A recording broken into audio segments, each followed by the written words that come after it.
किसी कंप्रेसर का अगर कॉमन रनिंग स्टार्टिंग वायर पता करना हो तो उसके लिए कंप्रेसर का टर्मिनल खोल लेंगे और इस टाइप का क्लैम मीटर ले लेंगे, डिजिटल मीटर, और उसको रीडिंग पे सेट कर लेंगे जो रेजिस्टेंस दिखाएगा बजर पे, क्योंकि कंप्रेसर का बजर रीडिंग बहुत कम रहता है रेजिस्टेंस। तो इस टाइप से आपको बजर आएगा और तीनों पॉइंट में एक एक करके इसको चेक करके इसका रेजिस्टेंस चेक कर लेंगे कितना दिखा रहा है। ये इसमें दिखा रहा है 2.2 दिखा रहा है। फिर उसी हिसाब से चेंज कर करके देखेंगे 1.6।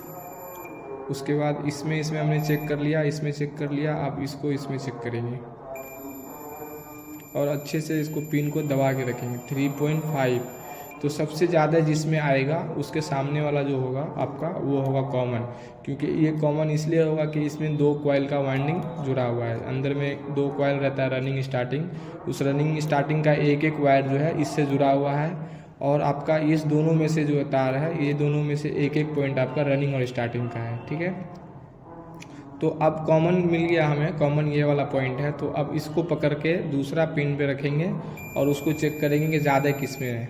ज़्यादा जिसमें आएगा वो हो जाएगा आपका वो हो जाएगा स्टार्टिंग। तो ज़्यादा जिसमें आएगा वो हो जाएगा आपका स्टार्टिंग। इसमें दिखा रहा है 2.2 और इसमें दिखा रहा है आपका 1.6। तो ये 1.6 दिखा रहा है आपका, ये हो जाएगा आपका रनिंग और ये हो जाएगा स्टार्टिंग। इसमें कैपेसिटर का लोड लगेगा। ठीक है, कैपेसिटर जो एनर्जी स्टोर करके टार्क देता है कंप्रेसर को चलने के लिए मोटर को, तो इसका बहुत ज़्यादा उस टाइम वोल्टेज रहता है। ठीक है, जैसे यहाँ पे देख रहे हैं ये इसमें 40 एमएमडी का कैपेसिटर है, 450 वोल्टेज का टॉर्क देगा ये कंप्रेसर को स्टार्टिंग में चलने के लिए। तो ये जो टॉर्क है इसको झेलने के लिए जो है उसका वाइंडिंग को ज़्यादा टन में बनाया जाएगा। ठीक है, तो जब उसका वाइंडिंग ज़्यादा रहेगा तो उसमें रेजिस्टेंस भी आपको ज़्यादा दिखाएगा।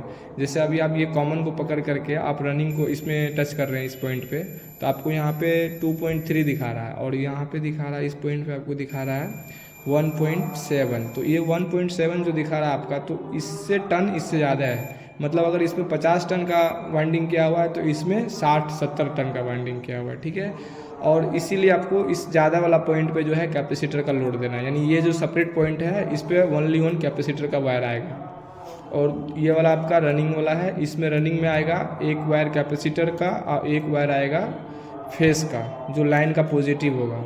और ये कॉमन है तो कॉमन में आपका एक निगेटिव वायर आएगा जिसको न्यूट्रल बोलेंगे। न्यूट्रल वायर आएगा तो रनिंग वाइंडिंग और स्टार्टिंग वाइंडिंग दोनों में वायर लग चला जाएगा आपका। और ये वाला जो वायर है इसमें आपका फेस आएगा, यानी कंप्रेसर जो है फुल फेस जो काम करेगा उसका 220 जो वोल्टेज देंगे आप, वो 220 वोल्टेज ये दोनों कॉइल पे रहेगा। ठीक है, इस दोनों पॉइंट पे, इस दोनों पॉइंट के नीचे जो है वो रनिंग वाइंडिंग है। ठीक है, उस रनिंग वाइंडिंग में 220 कंटिन्यू जाएगा और इसी से फेस जो है जुड़ करके कैपेसिटर एनर्जी स्टोर करेगा वोल्टेज को, और उसके बाद जब उसको टॉर्क देगा तो वो देगा स्टार्टिंग पे।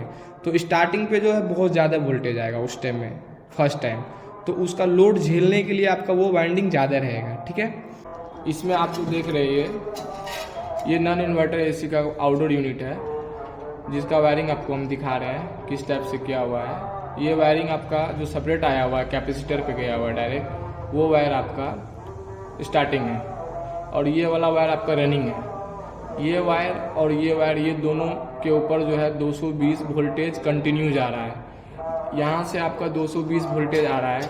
ठीक है, तो 220 वोल्टेज जा रहा है तो फर्स्ट वाला आपका तो ये कॉमन वाला हो जाएगा जो कि यहाँ से वोल्टेज जा रहा है कॉमन में, तो आपका दोनों स्टार्टिंग और रनिंग वाइंडिंग पे दोनों पे जा रहा है।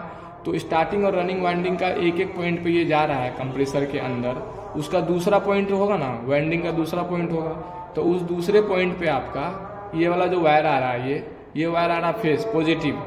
तो ये फेस आ रहा है, ये फेस इस कैपेसिटर में कनेक्ट हो रहा है। कैपेसिटर में कनेक्ट होने के बाद कैपेसिटर स्टोर हो रहा है, वोल्टेज को स्टोर कर रहा है, और दूसरा यहाँ से ही लूपिंग किया हुआ है रनिंग वाला वाइंडिंग पे।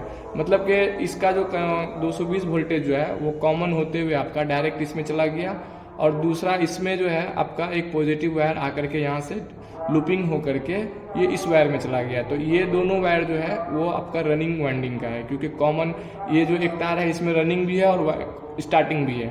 तो रनिंग पे भी चला गया वोल्टेज और स्टार्टिंग पे भी चला गया। उसका दूसरा पॉइंट जो है ये रनिंग का है स्पेशल। तो जब ये रनिंग का है इसको हम 220 दे दिए तो डायरेक्ट ये काम कर रहा है। अब इसमें कॉमन आपका स्टार्टिंग वाइंडिंग भी जुड़ा हुआ है, तो स्टार्टिंग वाइंडिंग का जो दूसरा वाला पॉइंट है वो ये निकलेगा, ठीक है, जिसको हम लोग स्टार्टिंग में कनेक्ट किए हुए कैपेसिटर में। अब यहाँ से वोल्टेज को स्टोर करके कैपेसिटर, और जब इसको 440 का वोल्टेज को देगा स्टार्टिंग में तो कंप्रेसर स्टार्ट हो जाएगा, क्योंकि उस टाइम में गैस का लोड रहता है। उसी टाइप से किसी भी टाइप का कोई भी मोटर हो उस पर पुल्ली का फैन का लोड रहता है, तो इसलिए स्टार्टिंग में उसको ज़्यादा टॉर्क चाहिए चलने के लिए। उम्मीद करते हैं आप लोग समझ गए होंगे।